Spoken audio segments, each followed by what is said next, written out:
നമസ്കാരം. Anand TV UK special ന്യൂസിലേക്ക് എല്ലാ മാന്യപ്രേക്ഷകർക്കും സ്വാഗതം. യൂറോപ്പിലും നാറ്റോ സഖ്യരാജ്യങ്ങളിലും സംഘർഷം രൂക്ഷമാകുന്ന പശ്ചാത്തലത്തിൽ അമേരിക്കയുടെ CIA മേധാവിയുടെ മോസ്കോയിൽ രഹസ്യ സന്ദർശനം നടത്തിയത് വിവാദമാകുന്നു. അമേരിക്കൻ രഹസ്യാന്വേഷണ ഏജൻസിയായിട്ടുള്ള CIA ഡയറക്ടർ ജോൺ റാഡ്ക്ലിഫ് രഹസ്യ സന്ദർശനം നടത്തിയത് എന്തിനായിരുന്നു? മോസ്കോയിൽ നടത്തിയ രഹസ്യ സന്ദർശനത്തിൽ നാറ്റോ അംഗരാജ്യങ്ങളെ ആക്രമിക്കാൻ മുതിരരുതെന്ന് ക്രെംലിന് നേരിട്ട് മുന്നറിയിപ്പ് നൽകിയതായി വാൾ സ്ട്രീറ്റ് ജേണൽ റിപ്പോർട്ട് ചെയ്യുന്നു. സ്റ്റോം ഷാഡോ ദീർഘദൂര മിസൈലുകൾ ഉക്രൈനിൽ തന്നെ നിർമ്മിക്കാൻ സാങ്കേതിക വിദ്യ നൽകുമെന്ന ബ്രിട്ടൻ്റെയും ഫ്രാൻസിൻ്റെയും പ്രഖ്യാപനമാണ് റഷ്യയെ പ്രകോപിപ്പിച്ചത്. ഇതിനു മറുപടിയായി ബ്രിട്ടനും ഫ്രാൻസും തീകൊണ്ടു കളിക്കുകയാണ് എന്ന് റഷ്യൻ വിദേശകാര്യ മന്ത്രാലയ വക്താവ് മരിയ സഖറോവ വിമർശിച്ചു. ഉക്രൈനെ സഹായിക്കുന്നതിൻ്റെ ഭാഗമായിട്ട് ഉക്രൈൻ അകത്തോ പുറത്തോ ഉള്ള ബ്രിട്ടീഷ് സൈനിക ലക്ഷ്യസ്ഥാനങ്ങൾ ആക്രമിക്കുവാൻ മടിക്കില്ലെന്ന് റഷ്യ ഭീഷണിപ്പെടുത്തി. എന്നാൽ CIA മേധാവിയുടെ മുന്നറിയിപ്പിനെക്കുറിച്ച് ചോദിച്ചപ്പോൾ പാശ്ചാത്യ മാധ്യമങ്ങൾ അനാവശ്യ ഭീതി പരത്തുകയാണ് എന്നും നാറ്റോയെ ആക്രമിക്കാൻ റഷ്യയ്ക്ക് പദ്ധതിയില്ലെന്നുമാണ് ക്രെംലിൻ വക്താവ് ദിമിത്രി പെസ്കോവ് പ്രതികരിച്ചതും. UK രാഷ്ട്രീയ സംഭാവനകൾക്ക് 5 ലക്ഷം പരിധി ഏർപ്പെടുത്തണമെന്ന നിർദ്ദേശത്തെ UK പ്രധാനമന്ത്രി ആൻഡി ബേൺഹാം പിന്തള്ളിയത് വ്യാപക വിമർശനത്തിന് വഴിവെച്ചിരിക്കുന്നു. ആദ്യം നിർദ്ദേശത്തെ പിന്തുണച്ച ശേഷം അതിൽ നിന്ന് പിന്തിരിഞ്ഞിരിക്കുന്നതാണ് വലിയ വിമർശനത്തിന് വിധേയമായിരിക്കുന്നത്. തിരഞ്ഞെടുപ്പ് പരിഷ്കരണത്തിന് വേണ്ടി പ്രവർത്തിക്കുന്ന പ്രചാരകർക്ക് അയച്ച ഇമെയിലാണ് വ്യക്തിഗത രാഷ്ട്രീയ സംഭാവനകൾക്ക് 5 ലക്ഷം പൗണ്ട് പരിധി വയ്ക്കുന്നതിനെ ബേൺഹാം പിന്തുണച്ചത്. ഇത് രാഷ്ട്രീയ പാർട്ടികളുടെ മേൽ ധനികരുടെയോ സംഘടനകളുടെയോ സ്വാധീനം തടയാൻ സഹായിക്കുമെന്നും അദ്ദേഹം അഭിപ്രായപ്പെട്ടിരുന്നു. ലേബർ പാർട്ടിക്ക് വൻതോതിൽ സാമ്പത്തിക സഹായം നൽകുന്ന ട്രേഡ് യൂണിയനുകൾ ഇതിനെതിരെ എതിർപ്പുന്നയിച്ചതിനെ തുടർന്നാണ് ബേൺഹാം ഇലക്ഷൻസ് ബില്ലിൽ ഇതിനുള്ള ഭേദഗതികൾ കൊണ്ടുവരുന്നതിൽ നിന്ന് പിന്മാറിയത്. യൂണിയനുകളുടെ ഫണ്ടിങ്ങിനെ ഇത്തരം പരിധികൾ ബാധിക്കുമെന്നതായിരുന്നു അവരുടെ വാദം. വാഗ്ദാനം പാലിക്കാത്തതിന് ജനപ്രതിനിധികളും ആക്ടിവിസ്റ്റുകളും ബേൺഹാമിനെതിരെ കടുത്ത വിമർശനവുമായി രംഗത്തെത്തിയിട്ടുണ്ട്. എന്നാൽ ഭാവിയിൽ ഇത്തരം ഒരു പരിധി കൊണ്ടുവരുന്നത് പൂർണ്ണമായി തള്ളിക്കളയുന്നില്ല എന്നാണ് പ്രധാനമന്ത്രി ഓഫീസ് വ്യക്തമാക്കുന്നത്. UK ബാങ്കിംഗ് സ്ഥാപനമായിട്ടുള്ള ബാർക്ലേസിൻ്റെ മുൻ ചീഫ് എക്സിക്യൂട്ടീവ് ജസ് ടേലി വിവാദ വ്യവസായിയും ലൈംഗിക കുറ്റവാളിയുമായിട്ടുള്ള ജെഫ്രി എപ്സ്റ്റീനുമായി നടത്തിയ ഇമെയിൽ ഇടപാടുകളെക്കുറിച്ചുള്ള ചോദ്യം ചെയ്യലിൽ സ്നോ വൈറ്റ് വേഷം ധരിച്ചെത്തിയ സ്ത്രീയുമായിട്ട് ലൈംഗിക ബന്ധത്തിൽ ഏർപ്പെട്ടിട്ടില്ല എന്ന് വ്യക്തമാക്കുകയായിരുന്നു. US കോൺഗ്രസ് അംഗങ്ങൾ നടത്തിയ രഹസ്യ വിചാരണയുടെ രേഖകൾ പുറത്തു വന്നതോടെയാണ് വിവരങ്ങൾ അറിയാൻ കഴിഞ്ഞത്. 2010 ജൂലൈ മാസത്തിൽ സ്റ്റേലിയും എപ്സ്റ്റീനും തമ്മിൽ നടത്തിയ ഇമെയിൽ സന്ദേശങ്ങളിൽ ഡിസ്നി രാജകുമാരിമാരെക്കുറിച്ചുള്ള പരാമർശങ്ങൾ ഉണ്ടായിരുന്നു. ഇതാണ് സ്നോ വൈറ്റ് ഇമെയിലുകൾ. അത് രസകരമായിരുന്നു എന്ന് സ്നോ വൈറ്റിനോട് ഹായ് പറയൂ എന്ന് സ്റ്റേലി ഇമെയിലിൽ അയക്കുകയും എപ്സ്റ്റീൻ ഇതിന് മറുപടിയായി അടുത്തതായി ഏത് കഥാപാത്രത്തെയാണ് നിനക്ക് വേണ്ടത് എന്ന് ചോദിക്കുകയും ചെയ്തിരുന്നു എന്നാണ് പറയുന്നത്. ചോദ്യം ചെയ്യലിൽ എപ്സ്റ്റീൻ ലഭിച്ച മറ്റൊരു സന്ദേശത്തെക്കുറിച്ചും അന്വേഷിച്ചു. സ്നോ വൈറ്റ് വേഷം ധരിച്ച ഉടൻ തന്നെ അവളുമായി 2 തവണ ലൈംഗിക ബന്ധത്തിൽ ഏർപ്പെട്ടു എന്നായിരുന്നു ആ സന്ദേശം.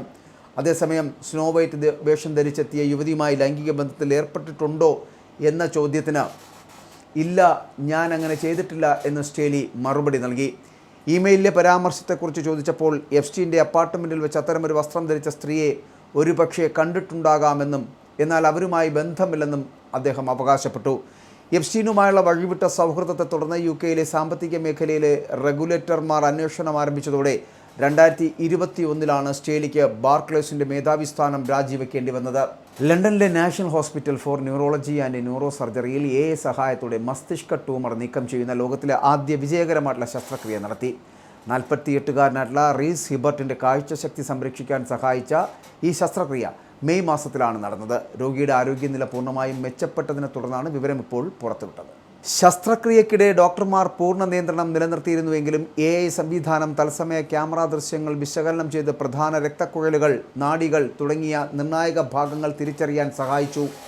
ഹിബർട്ടിൻ്റെ പിറ്റ്യൂട്ടറി ഗ്രന്ഥിയിലെ 11 മില്ലിമീറ്റർ വലിപ്പമുള്ള ട്യൂമർ നീക്കം ചെയ്യുന്നതിനിടയിൽ കാഴ്ച നിയന്ത്രിക്കുന്ന നാഡികൾക്ക് കേടുപാടുകൾ സംഭവിക്കാതിരിക്കുവാൻ ഈ സാങ്കേതിക വിദ്യ നിർണായക പങ്കുവഹിച്ചു. 1 മില്ലിമീറ്ററിൻ്റെ പിഴവ് പോലും അന്ധതയ്ക്കോ സ്ട്രോക്കിനോ മരണത്തിനോ കാരണമാകാവുന്ന ശസ്ത്രക്രിയയാണിതെന്ന് ആരോഗ്യ വിദഗ്ധർ വ്യക്തമാക്കി. 2024 രോഗനിർണയം നടത്തിയ ഹിബർട്ടിന് ഹോർമോൺ അസന്തുലിതാവസ്ഥയും കാഴ്ച പ്രശ്നങ്ങളും രൂക്ഷമായിരുന്നു. ശസ്ത്രക്രിയയ്ക്ക് ശേഷം ഒരാഴ്ചയ്ക്കുള്ളിൽ കണ്ണടയോ സഹായ ഉപകരണങ്ങളോ ഇല്ലാതെ നടക്കാൻ അദ്ദേഹത്തിന് സാധിച്ചു. ഇപ്പോൾ ജോലിയിൽ തിരിച്ചെത്തിയ ഹിബർട്ട് ചുറ്റുപാടുകളെ കൂടുതൽ വ്യക്തമായി കാണാൻ കഴിയുന്നുവെന്ന് പറഞ്ഞു. 100 കണക്കിന് ശസ്ത്രക്രിയാ ദൃശ്യങ്ങൾ പഠിച്ചാണ് AI സംവിധാനം വികസിപ്പിച്ചത് എന്നും സങ്കീർണമായ ശസ്ത്രക്രിയകളിൽ ഇത് ഡോക്ടർമാർക്ക് കൂടുതൽ സുരക്ഷിതമായ സഹായകമാകുമെന്നും ഗവേഷകർ അറിയിക്കുന്നു. കുട്ടികളിലെ സോഷ്യൽ മീഡിയ അഡിക്ഷനും മാനസികാരോഗ്യ പ്രശ്നങ്ങൾക്കും കാരണമായെന്ന് ആരോപിച്ച് നൽകിയ കേസിൽ US സംസ്ഥാനങ്ങളുമായി മെറ്റ നടത്തിയ $18 ബില്യൺ ഒത്തുതീർപ്പിന് ശേഷം ഇംഗ്ലണ്ടിലെ ഓൺലൈൻ സുരക്ഷാ നിയമങ്ങൾക്ക് അനുസൃതമായിട്ട് സമാനമായിട്ടുള്ള സുരക്ഷാ മാനദണ്ഡങ്ങൾ മെറ്റ UK-യിലും നടപ്പിലാക്കുമെന്ന് അധികൃതർ അറിയിച്ചു. US-ലെ 48 സംസ്ഥാനങ്ങളുമായുള്ള ധാരണാപ്രകാരം ഫേസ്ബുക്കിലും ഇൻസ്റ്റാഗ്രാമിലും 18 വയസ്സിൽ താഴെയുള്ള കൗമാരക്കാർക്ക് ദിവസേന 2 മണിക്കൂർ പരിധി നിർബന്ധമാക്കും. കൂടാതെ അർദ്ധരാത്രി മുതൽ രാവിലെ 6 മണി വരെ ആപ്പ് ഉപയോഗിക്കുന്നതിന് വിലക്കും. സ്കൂൾ സമയങ്ങളിൽ നോട്ടിഫിക്കേഷനുകൾ നിശബ്ദമാക്കുവാനുള്ള സൗകര്യവും വരും. UK-യിൽ നിലവിലുള്ള ഓൺലൈൻ സേഫ്റ്റി ആക്ട് അനുസരിച്ച് ടെക് ഭീമന്മാർ കുട്ടികളുടെ സുരക്ഷയ്ക്ക് മുൻഗണന നൽകേണ്ടതുണ്ട്. US-ൽ നടപ്പിലാക്കുന്ന കർശനമായിട്ടുള്ള സുരക്ഷാ മാനദണ്ഡങ്ങളും പ്രായം തിരിച്ചറിയുവാനുള്ള പുതിയ സാങ്കേതിക വിദ്യകളും മെറ്റ UK-യിലും യൂറോപ്പിലെയും ഉപഭോക്താക്കൾക്കായി വ്യാപിപ്പിക്കുമെന്നാണ് UK ഓഫ്ലൈൻ സുരക്ഷാ റെഗുലേറ്ററായിട്ടുള്ള ഓഫ്കോം പ്രതീക്ഷിക്കുന്നത്. ഈ $18 ബില്യൺ $12.7 ബില്യൺ മാത്രമാണ് മെറ്റ നേരിട്ട് നൽകുക. ബാക്കി $5.3 ബില്യൺ തുക നൽകണമെങ്കിൽ ടിക്ടോക്ക്, യൂട്യൂബ് തുടങ്ങിയ മറ്റ് എതിരാളികളും സമാനമായ സുരക്ഷാ നിയന്ത്രണങ്ങളും പിഴയും അംഗീകരിക്കണമെന്ന അപൂർവമായ നിബന്ധനയും കരാറിലുണ്ട്. UK ആഭ്യന്തര മന്ത്രാലയം പുറത്തുവിട്ട ഏറ്റവും പുതിയ കണക്കുകൾ പ്രകാരം UK-യിലുടനീളമുള്ള ഹോട്ടലുകളിൽ താൽക്കാലികമായി താമസിപ്പിച്ചിരിക്കുന്ന അഭയാർത്ഥികളുടെ എണ്ണത്തിൽ ഒരു വർഷത്തിനിടെ വലിയ കുറവുണ്ടായിട്ടുണ്ട് എന്ന് പറയപ്പെടുന്നു.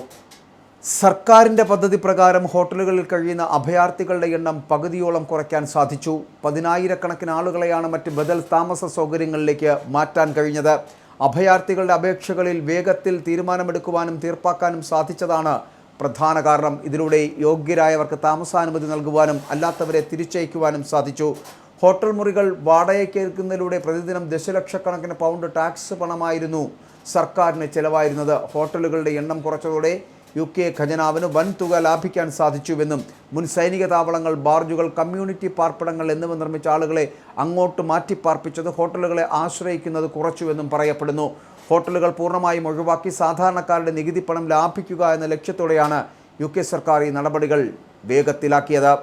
UK-ലെ ടീസൈഡ് മേഖലയിൽ ദിവസങ്ങൾക്കിടയിലുണ്ടായ ദാരുണമായ 2 സംഭവങ്ങളിൽ 9 പേർ കൊല്ലപ്പെട്ടതിനെ തുടർന്നാണ് കൂടുതൽ സാമ്പത്തിക ഫണ്ടും പോലീസ് ഫയർഫോഴ്സ് സഹായവും ആവശ്യപ്പെട്ട് പ്രാദേശിക MPമാർ സർക്കാരിനെ സമീപിച്ചിരിക്കുന്നത്. ഗുണ്ടാ സംഘങ്ങളുമായി ബന്ധമുള്ള അക്രമ സംഭവങ്ങളാണ് മരണങ്ങൾക്ക് കാരണമായതെന്നാണ് പോലീസിൻ്റെ പ്രാഥമിക നിഗമനം. എതിർദിശയിൽ വന്ന കാർ പോലീസ് വാഹനത്തിലിടിച്ച് 2 പോലീസ് ഉദ്യോഗസ്ഥരായിട്ടുള്ള PC Matthew Blades, PC Tom Clough എന്നുൾപ്പെടെ 7 പേർ കൊല്ലപ്പെട്ടു. മിഡിൽസ് ബാർബോയിലെ തീപിടുത്തത്തിൽ വീടിന് തീപിടിച്ച് 34-കാരിയായ സ്ത്രീയും അവരുടെ 7 വയസ്സുള്ള സഹോദരി പുത്രിയും കൊല്ലപ്പെട്ടു. ഈ ദുരന്തങ്ങൾക്ക് ശേഷം പ്രദേശത്തെ 5 ലേബർ പാർട്ടി MPമാർ, അതായത് Andy McDonald, Anna Turley, Chris McDonald, Luke Myer, Jonathan Brash UK policing മന്ത്രി സാറ ജോൺസുമായി കൂടിക്കാഴ്ച നടത്തി. ക്ലീവ്ലാൻഡ് പോലീസിന് ആവശ്യത്തിന് ഫണ്ടും കൂടുതൽ സേനാംഗങ്ങളുടെ പിന്തുണയും നൽകണമെന്നവർ ആവശ്യപ്പെട്ടു. മേഖലയിൽ സുരക്ഷ ഉറപ്പാക്കുന്നതിനായി UK-യുടെ വിവിധ ഭാഗങ്ങളിൽ നിന്നായി 200-ലധികം അഡീഷണൽ പോലീസ് ഉദ്യോഗസ്ഥരെ റെഡ് കാർ, ക്ലീവ്ലാൻഡ് ഭാഗങ്ങളിൽ താൽക്കാലികമായി വിന്യസിച്ചു. UK-യിൽ ശക്തമായിട്ടുള്ള ഉഷ്ണതരംഗത്തിന് പിന്നാലെ വന്ന ഇടിമിന്നലോടുകൂടിയ കൊടുങ്കാറ്റ് ഇംഗ്ലണ്ടിലും വെയിൽസിലും വലിയ നാശനഷ്ടങ്ങളുണ്ടാക്കി. ഉയർന്ന താപനിലയ്ക്ക് ശേഷം അന്തരീക്ഷത്തിലുണ്ടാകുന്ന പെട്ടെന്നുള്ള വ്യതിയാനമാണ് ഇത്തരം കൊടുങ്കാറ്റുകൾക്ക് കാരണമാകുന്നത്. വെള്ളപ്പൊക്കത്തിൽ ഡസൻ കണക്കിന് വീടുകൾക്ക് കേടുപാടുകൾ സംഭവിച്ചു. ഇംഗ്ലണ്ടിൻ്റെ ഭൂരിഭാഗവും വെയിൽസും മുഴുവൻ വരൾച്ചയിലാണ് എന്ന് പ്രഖ്യാപിച്ച വേനൽക്കാലത്തിൻ്റെ അവസാനത്തിൽ ഇടിമിന്നലിനും കനത്ത മഴയ്ക്കും കാലാവസ്ഥാ നിരീക്ഷണ കേന്ദ്രം മുന്നറിയിപ്പ് നൽകിയിരുന്നു. ഇംഗ്ലണ്ടിലും വെയിൽസിലും ഇടിമിന്നലോടുകൂടിയ മഴ പെയ്യുന്നതിനാൽ ചില പ്രദേശങ്ങളിൽ വെറും 12 മണിക്കൂറിനുള്ളിൽ 75 മില്ലിലിറ്റർ മഴ പെയ്യാൻ സാധ്യതയുണ്ട് എന്ന് മെറ്റ് ഓഫീസ് അറിയിച്ചു. UK മെറ്റ് ഓഫീസ് ഇത്തരം കാലാവസ്ഥാ വ്യതിയാനങ്ങളെ തുടർന്ന് ഇംഗ്ലണ്ടിലും വെയിൽസിലും മഞ്ഞൾ, ഓറഞ്ച് അലേർട്ടുകൾ പുറപ്പെടുവിക്കാറുണ്ട്. ഇതിൻ്റെ ഭാഗമായി ഇടിമിന്നൽ, ശക്തമായ കാറ്റ് എന്നിവ കാരണം നിരവധി വീടുകളുടെ മേൽക്കൂരകൾക്ക് കേടുപാടുകൾ സംഭവിക്കുകയും മരങ്ങൾ കടപുഴകി വീണ് വസ്തുവകകൾക്ക് തകർച്ച ഉണ്ടാവുകയും ചെയ്യാറുണ്ട്. കൊടുങ്കാറ്റിനിടയിലുണ്ടാകുന്ന ശക്തമായ മിന്നലടിച്ച് വീടുകൾക്കും കെട്ടിടങ്ങൾക്കും തീപിടിക്കുന്ന സംഭവങ്ങളും റിപ്പോർട്ട് ചെയ്യപ്പെട്ടിട്ടുണ്ട്. മിന്നൽ പ്രളയവും റോഡുകളിൽ മരങ്ങൾ വീഴുന്നതും ട്രെയിൻ, റോഡ് ഗതാഗതത്തെയും വൈദ്യുതി ബന്ധത്തെയും സാരമായി ബാധിക്കുന്നു. ലണ്ടനിലെ പ്രമുഖ മലയാളി കൂട്ടായ്മയായിട്ടുള്ള സർഗം സ്റ്റീവനേജിൻ്റെ പൊന്നോണം 2026 സെപ്റ്റംബർ 12 ശനിയാഴ്ച വിപുലമായിട്ട് ആഘോഷിക്കും. തിരുവോണാഘോഷങ്ങൾക്ക് സ്റ്റീവനേജിലെ ബാർക്ലേസ് അക്കാദമി ഓഡിറ്റോറിയം വേദിയാകും. ഓണാഘോഷത്തോടനുബന്ധിച്ച് സംഘടിപ്പിക്കുന്ന ഇൻഡോർ, ഔട്ട്ഡോർ അത്ലറ്റിക് കായിക മത്സരങ്ങൾക്ക് സെൻറ്റ് നിക്കോളസ് ഗ്രൗണ്ടും സെൻറ്റ് നിക്കോളസ് കമ്മ്യൂണിറ്റി സെൻറ്ററും വേദിയാവും. ഓണം അവസാനിക്കുന്നില്ല.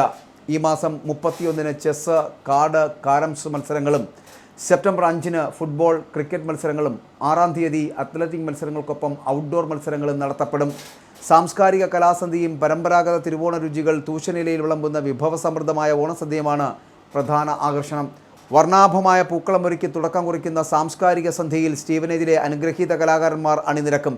തിരുവാതിരക്കളി, വൈവിധ്യമാർന്ന നൃത്തനൃത്യങ്ങൾ, കോമഡി സ്കിറ്റുകൾ, ഗാനമേള, മിമിക്രി തുടങ്ങിയ നിരവധി വൈവിധ്യങ്ങളായിട്ടുള്ള കലാപരിപാടികളാണ് വേദിയിൽ അരങ്ങേറുക.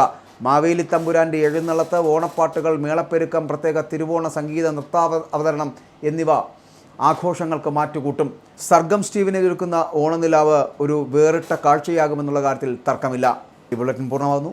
നമസ്കാരം.